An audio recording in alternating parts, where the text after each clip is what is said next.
How's it going out there? Welcome from H2TechVideos. Today I'm going to be doing part 5 of the Galaxy Note 3 for beginners. In this video we're going to keep it real simple. We're going to go over just some app recommendations, and finally I'm going to show you how to add one of your email accounts to your Note 3 in case you want to add a new email. So we're going to start with just the app recommendations, and I'm just going to go over a couple of like the apps I use all the time that are really cool. So the first one, we're going to go to the Play Store here, go to the search, and we're going to type in what's called Google Keep. Now this is a really great note-taking app. Great for notes and little quick memos. And just show you what it looks like here.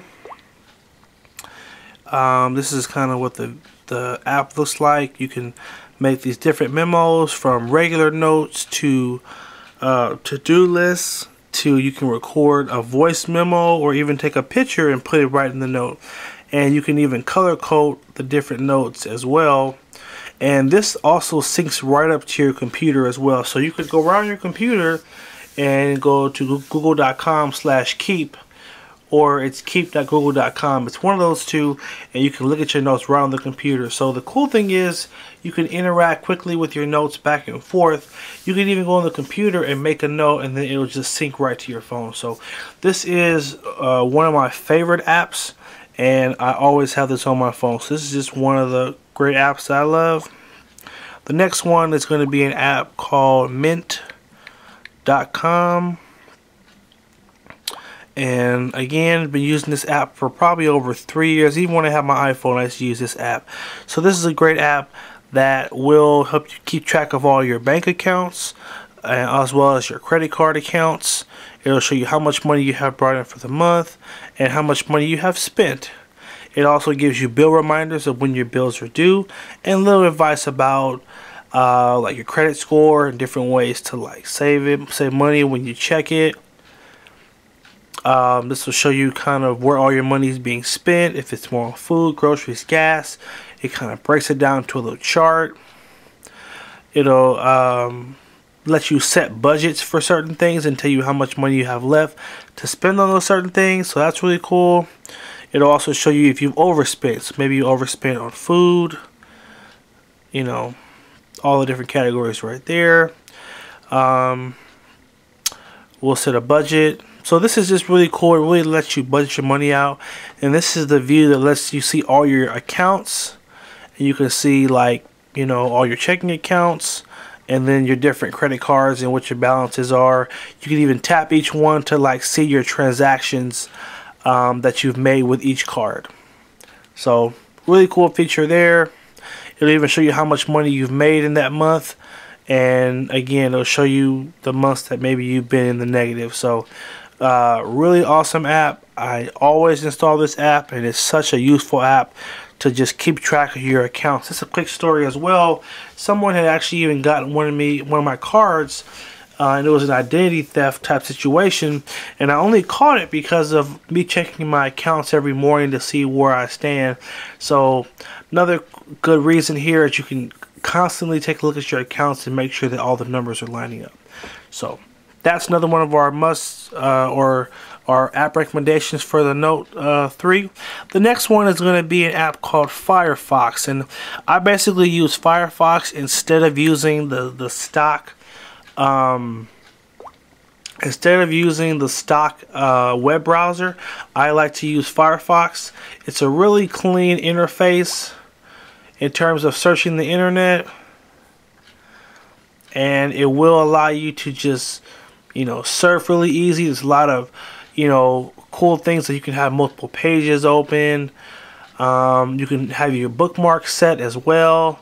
Now Google Chrome is also installed on the Note 3 already, so that's another great web browser you can use. I specifically just kind of prefer Firefox. I felt like I've had a really good experience with it. It's been nice and smooth. It's never been glitchy.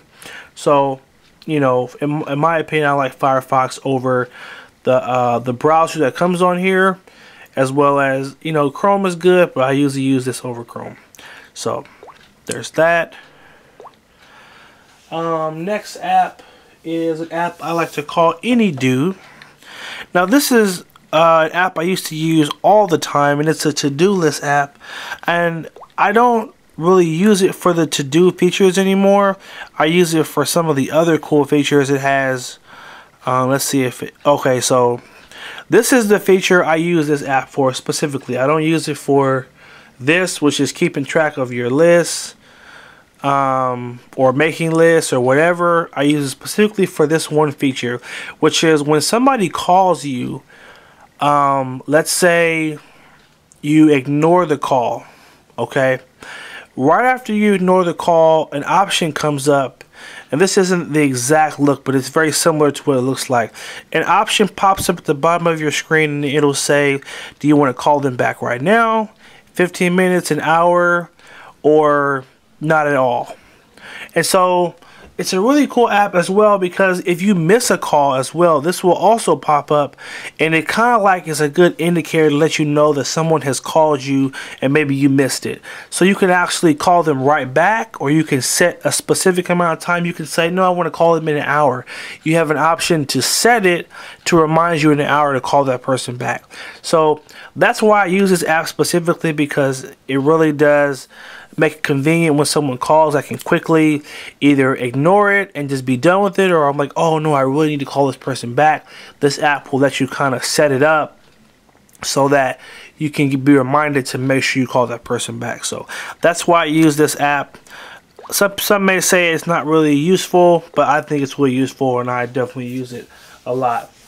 Another app that I use is an app called MightyText. And MightyText is a really cool app that will allow you to text. You can send and receive text messages from your home computer, so a Mac or a PC. It will allow you to send messages, and then if somebody sends you a text message, it'll also pop up right on your computer as well. This is what the view looks like from the computer. You can have multiple conversations going at the same time. Or you can even look at all your past text message conversations, you know, really easy and with a really clean look right on your computer. So this makes it easy when you're sitting down working and you don't feel like grabbing your phone every 5 minutes to answer a text message or text someone. You can do it all from the computer. And even another cool little built-in feature is it'll show you what the battery percentage of your phone is. So sometimes you start working and you forget your phone isn't plugged in. Well, this lets you know, hey, your battery's low, maybe you need to charge that up. So definitely love this app. This is also another like main app I always put on my phones, because I do a lot of work from the computer, and it's just so much easier being able to text really quick from the computer. So definitely why I have that. Another great app is an app called TubeMate. And TubeMate, let's see, Tube video downloader. Unfortunately, TubeMate, you actually do have to sideload. Just to give you a quick kind of preview of how you do that, you actually have to go to your web browser, and you would type in download TubeMate APK,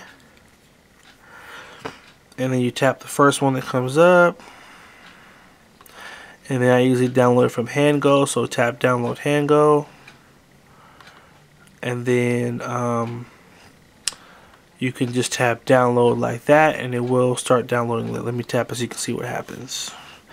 And it will ask you if you want to download it. Don't worry, I've never had any problems with the app. Just tap OK. It will download. So, and we can just tap on it to install it. Tap settings here. You want to tap turn on unknown sources. Tap OK. And then now we can actually install it. So it's a really quick install. This app will allow you to download videos from YouTube for free. You can download a YouTube video in HD or non-HD.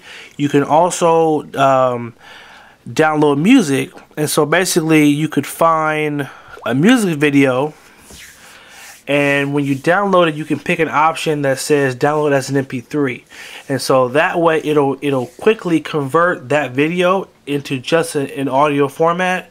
So a lot of times I'll find my favorite song and I'll tap download as an MP3, and then I'll save it on my phone. So this is a cool way to get free music and to find, or to put some videos onto your Note 3 without having to pay for it. So another cool fun app, and I definitely always use this on my devices as well, so that's definitely why I recommend it. Let's see what else. Another app I like a lot is an app called Glovebox. Let's get back to our Play Store here. So it's Glovebox.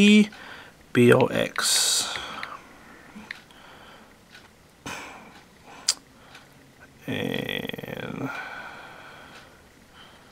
it looks like they've changed the image, but so Glovebox. So this is a really fun app that will allow you to make shortcuts. So this is what the app looks like. When you swipe from the edge here, just like this, it will bring up a list of apps that you have pre-selected. You can basically open them up quick. So basically you would swipe, and then you would go down to like that app, and then you tap it and it will launch it. So it's a really it's a cool app that will let you get to the apps you use the most. So you basically pick the apps that you use the most frequently, and then you can quickly just swipe right over to it to open up that app. So it's a really fun app. I find it really useful because there's just certain apps that I know I use all the time, and rather than stack up all those apps on your home screen, I'd rather be able to just swipe over really quick and just pull up the menu like that. You can put it on the left side and the right side, and it's a fun app that I think is just really worth it. You know, again, just for the sake of, you know, being able to quickly get to the things you use the most. So that's another one there. Let's see. The last one is an app called SwiftKey, which I don't use as much because I actually like. In fact, I'm going to cancel that last app I told you about because I need to tell you about this cool feature right here. So if we go to messages, we haven't talked much about the keyboard, but there's some important things that you definitely need to know about the keyboard that a lot of people don't know about. And the first thing is that you have a text, you have a feature where you can talk and it will type out what you're saying. So just show you an example. If you tap the microphone down here, hey, where are you going today? It'll actually type out exactly, you know, what you're saying. And this is a great feature to use when you're in the car, because a lot of times you can't stop and look at your phone, or you shouldn't, and this way you can just tap that microphone and you can just type what you wanted to say, and it's pretty accurate for the most part. Let's say maybe 85% it gets it right. So, you know, anywhere you can type, you can just tap that microphone and you can have it fill in wherever you want it to say just by talking into it. So definitely a cool feature there. Now you can also do this if you hold down on the microphone and you go over to this last option, which is the keyboard. You have a couple of different options. You can have your keyboard always show up on the right side, which is it's the one-handed operation, so you can text easier just from using your right hand and right thumb. Or you have what's called a floating keyboard, and with the floating keyboard you can actually move it around the screen. So sometimes you may notice that when you do bring the keyboard up, it does cover up like half the screen at the bottom. Well, now if you use the floating keyboard, you can put it wherever you need it to make it easier to see the screen. So I've actually been using the floating keyboard a lot more because I have found it pretty useful. So that's cool there. Now if you turn the phone in landscape, which is the long way, and we hold down that microphone, We tap the keyboard. We go back to normal. There's another option that's going to show up. Now watch this. Hold the mic again. Keyboard.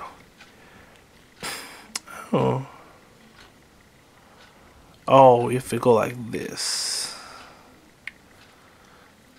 Oh, I'll take that back. There was an option. Oh, you know, the feature I'm thinking about is not with this keyboard. You actually can only do it with that last app I was going to tell you about. So it's probably a good time to tell you about that last app, just in case that's something you may want to do. So the last app that was on my app recommendations was an app called SwiftKey. And SwiftKey is a keyboard app that you do get 90 days to try out. It basically will allow you to customize your keyboard. You can change the colors, you can change the style of the letters, you can actually have arrows if you want to go left and right, up and down. You can even have a split keyboard, so you can have the lettering on the left and right side to one, allow you to see more of the screen and allow you to not have to reach over so much when you type. You also have the option to do swiping, which I have never really liked too much with keyboards, but you know, to each their own. This is an example of the split keyboard, so you can actually type without having to reach over so much to select certain things. So definitely another really fun app. I use this keyboard a lot, and I haven't used it as much on my Note 3 because I do like the keyboard on here, but it's another great app to use that I don't know, like it makes it easy to type. So if you don't like this keyboard, you may want to try SwiftKey. Alright, so the next thing I wanted to show you in this video was how to add an email account. And to do that, you're going to go to settings. You go to menu first. Excuse me. Menu, settings, and then we want to go to connection. No, we want to go to general, that's it. Then you want to go to accounts, and you want to go to add account, and then you can add any one of these accounts. So for example, you can sync your Facebook, Twitter, but we want to go to where it says email. So tap email, and here's where you would type in your email address and your password, and then you would hit next, and then you would basically answer the prompts, and then you could sync another email account to your phone. Now, there was a time when I had up to like 8 or 9 email accounts on here. That was a lot. So it's up to you how many email accounts you think you need to have on your phone. I have a lot of email accounts, but that doesn't necessarily mean you have to have them all synced at the same time. So just keep that in mind. One last app recommendation I actually do want to mention, because this is one of my favorite all-time apps, which took me a long time to find this app. It's an app called Business Calendar. And it's the top one right here. What makes this app so awesome is not the app specifically itself. The app is kind of cool how it looks, but the widget is what I like the best. So this is what the widget looks like, and you can basically have it cover the whole screen or part of the screen, but you can actually scroll up and down through your calendar, and the text is small so you can see more of your appointments at one time. One of the annoying parts about the calendar that comes on this phone is like the widget only shows like 2 or 3 appointments at a time. I usually have a full list of things to do on a given day. I want to see all of that day in the next 2 days, just so I'm being reminded of all the appointments that I have and make sure I don't forget anything. So this is a great app. It is not free. This is a paid app. This app, it says installed because I bought it before, but I believe this app is $4.99. It's definitely worth the price if you're someone who keeps a tight calendar and you really need to be able to see all your appointments. Definitely recommend Business Calendar. So those are kind of the top apps that I would recommend. There are a ton more that I do use, but those are probably like the main ones that I definitely don't want to live without because they are very, very useful. Just to rattle off a couple, HD Widgets is another good app. That it's like a home screen app that shows the time. Kind of allows you to customize it a little more, so check out that one. Another good one, I'm not going to go over these, I'm just going to kind of like quickly just say the names. There's an app called Switcher, SWITCHR, and Switcher allows you to switch between apps by simply scrolling left and right on your screen. New app I just discovered. I love it, it's fun, but it's a little annoying because it can interfere with your keyboard at times. So, but that's another one, as well as let's see. The last one I probably would say is called Control Panel. And Control Panel is just like the iOS 7 update.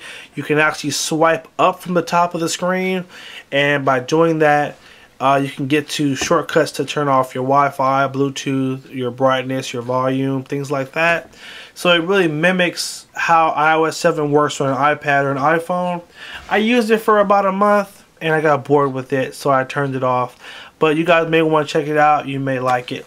Anyway, this is the end of Galaxy Note 3 for beginners part 5.